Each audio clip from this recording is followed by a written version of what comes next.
I went on a first date on Saturday, and Okay. we've been talking for like a week. Okay. And it was going really well. Yep. And we go on the date Saturday. It's 3.5 hours. I thought it went really well. He kissed me at the end of the night. Like, we made out, whatever. It was really nice.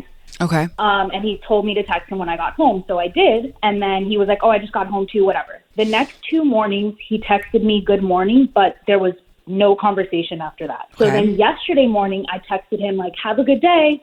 And he was like, oh, you too, whatever. And we exchanged like 3 texts, and then he hasn't reached out again. Yeah. Okay, and then also to preface, this was my first date in a long time, and he's like aware of that, and I told him I really want to take things slow because I kind of like rushed into my last situation. Yeah. So my friend's like, well, maybe he's trying to respect that and also like put himself in a position that he doesn't feel like some type of way that he wants to rush into it. Now I'm just distraught because this was my first date in so long, and I felt really good about it, and now I'm like, what the hell? I get it. I understand. Okay, a couple thoughts. Sadly, I mean, you said this is your first date in a while. Sadly, this is kind of like the norm. They're not bad. They're not good. It's just like this, you know? And that's really frustrating and boring and annoying. And like, I can't be bothered with all the texting drama when in my own personal life. So it's frustrating. Yeah, like maybe he's not asking you out again because like take it slow to you know, respect what you said. But I'm kind of just like, I don't know, ask you out again. Like, come on, let's get it popping. Like, what the hell? And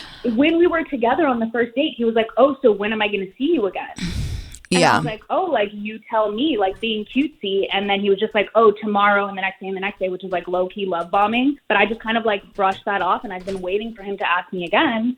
But I don't know. My friend is like, maybe you should reach out and like show you're interested because you haven't really given him much to work with. Yeah, this is what we were talking about on Instagram today. Someone was like, now men expect like the back and forth. And I'm sorry, I don't. Like, I'm sorry. I think if a guy really wants to see you, he's asking you out again.